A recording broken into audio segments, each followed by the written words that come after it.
Michael ज्याक्सनको बारेमा हामी धेरैजनालाई धेरै कुरा थाहा छ।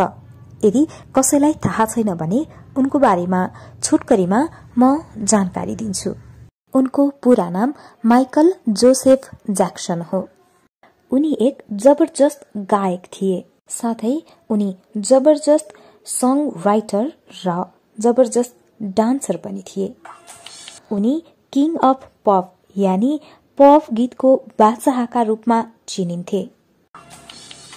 डान्स र म्युजिकमा उनले पुरै विश्वमा नाम कमाएका छन्। माइकल ज्याक्सनलाई 20औं शताब्दीको कल्चरल आइकन मानिन्छ। एन्टरटेनमेन्टको दुनियाँमा उनले पुरै राज गरे। आफ्नो जीवनकालमा पुरै 4 दशकसम्म विश्वको संगीत र डान्समा राज गरे। 8 वर्षको उमेरदेखि नै उनले आफ्नो दाजुहरूसँग मिलेर संगीतमा काम गर्न सुरु गरे। पछि जब उनी 12 वर्षका भए, उनी एक्लै नै संगीतको दुनियाँमा अघि बढ्ने अठोट लिएर अघि बढिरहे। जब उनी 22 वर्षका भए, त्यति बेलसम्म उनले संगीतको दुनियाँमा आफ्नो एउटा छुट्टै पहिचान कायम गरिसकेका थिए। सन् 1982 मा उनको एउटा एल्बम सार्वजनिक भयो, जसको नाम थियो थ्रिलर। उक्त एल्बम विश्वमै आजसम्मकै सबैभन्दा बढी बिक्री भएको एल्बम मानिन्छ। सन् 1981 मा म्युजिकको एउटा च्यानल सुरुवात भएको थियो, जसको नाम थियो MTV। माइकल ज्याक्सनको म्युजिक, पप र डान्सले उक्त च्यानललाई निकै नै लोकप्रिय बनाएको थियो। पुरै दुनियाँमा माइकल ज्याक्सनको म्युजिकको फ्यानहरू हिजो पनि थिए, आज पनि छन् र भोलि पनि रहिरहनेछन्। उनको मृत्यु पश्चात पनि हरेक वर्ष 2 देखि 400 अर्ब रकम उनको म्युजिक भिडियोहरूबाट उठ्ने गर्दछ। उनको जादु आजसम्म पनि विश्वमा छाइरहेकै छ।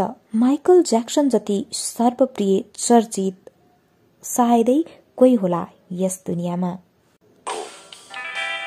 मैले यो भिडियो बनाइरहनुको उद्देश्य माइकल ज्याक्सनको पूरै जीवन कहानी बताउनु होइन। मैले यो भिडियो बनाइरहनुको मतलब हो उनको जिन्दगीको एउटा विशेष सपनाको बारेमा खुलासा गर्न।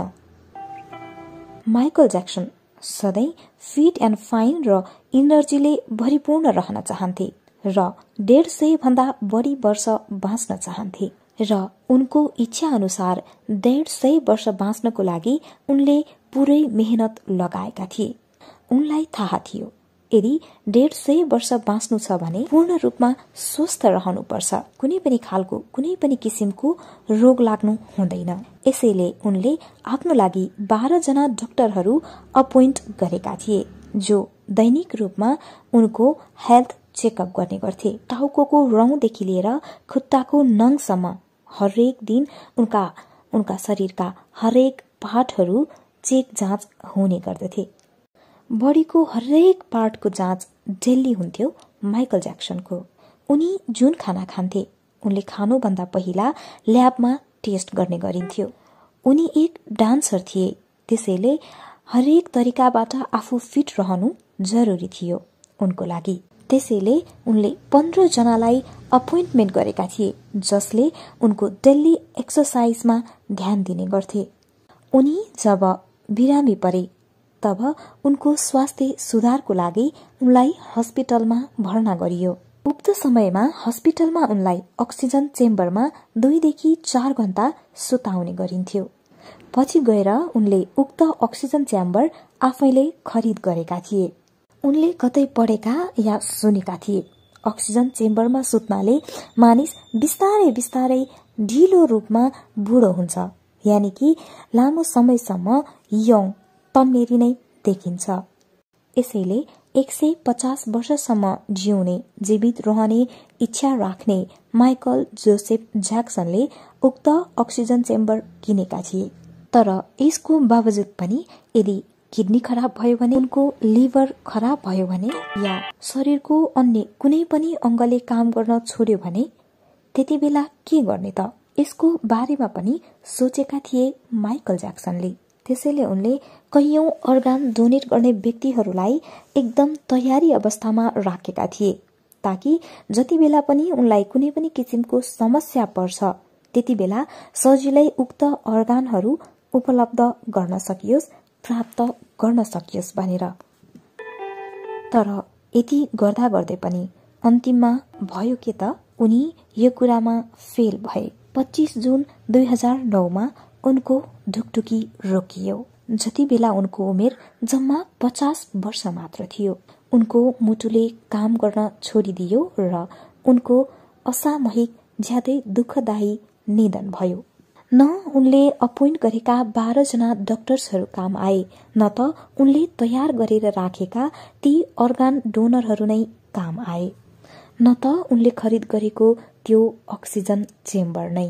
जो व्यक्तिले हरेक कुरा मान्यो आफ्नो डाक्टरहरूको, जसले हेल्थसँग रिलेटेड हरेक कुरामा एकदम सतर्कता अपनायो, तर पनि 150 वर्ष त के, उनी मात्र 50 वर्षको उमेरमा संसारबाट विदा भए। 150 वर्षको त के कुरा गर्ने, उनी 100 वर्ष पनि जीवित रहन सकेनन्। मृत्युलाई जित्न सकेनन् माइकल ज्याक्सनले। उनको मृत्युबाट यो कुरा झनै प्रमाणित भयो कि मृत्यु जति बेला पनि, जसरी पनि, जसलाई पनि आइलाग्न सक्छ र मानिसको मृत्यु कुनै पनि बेला हुन सक्छ। किन हामी जिन्दगीलाई सही तरिकाले जिउँदैनौं?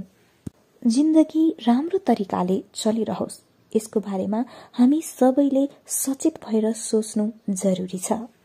मेहनत गर्नुपर्छ, पैसा कमाउनुपर्छ, तर जब यी सबै चीजहरू हामीले प्राप्त गर्छौं त्यति बेला हामीले जीवनलाई पूर्ण रूपमा जिउन जान्नुपर्छ।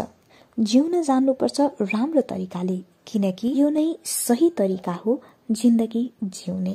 हामीले हाम्रो जिन्दगीलाई 2 भागमा बाँडेर हेर्नुपर्छ। एक भाग जसमा हाम्रो सपना होस्, हाम्रो भविष्य होस्, देश र जनताको लागि केही गर्ने जोश, जाँगर र सकारात्मक सोच होस्, र जिन्दगीको अर्को भागमा हाम्रो आफ्नो व्यक्तिगत जिन्दगी हुनुपर्छ। जिन्दगीलाई सहज तरिकाले जिउन जान्नुपर्छ, किनकि जिन्दगी मात्र एकपल्ट मिल्छ, बारम्बार मिल्दैन। पैसा कमाउनुहुन्छ भने आफ्नो लागि पनि खर्च गर्नुहोस्। यदि राम्रै पैसा कमाउनु भएको छ भने त्यो आफ्नो लागि खर्च गर्नुहोस्। आफूले आफूलाई खुसी राख्नको लागि त्यो पैसा खर्च गर्नुहोस्। जहाँबाट भए पनि, जताबाट भए पनि, जसरी भए पनि खुसी रहन हरदम तम तयार रहनुहोस्। यदि भिडियो मन पर्यो भने यस्तै यस्तै अन्य भिडियोको लागि हाम्रो च्यानललाई सब्स्क्राइब गर्नुहोस्, हामीलाई लाइक गर्नुहोस् र यसप्रति तपाईको प्रतिक्रिया के छ कमेन्टमा लेख्नुहोस्।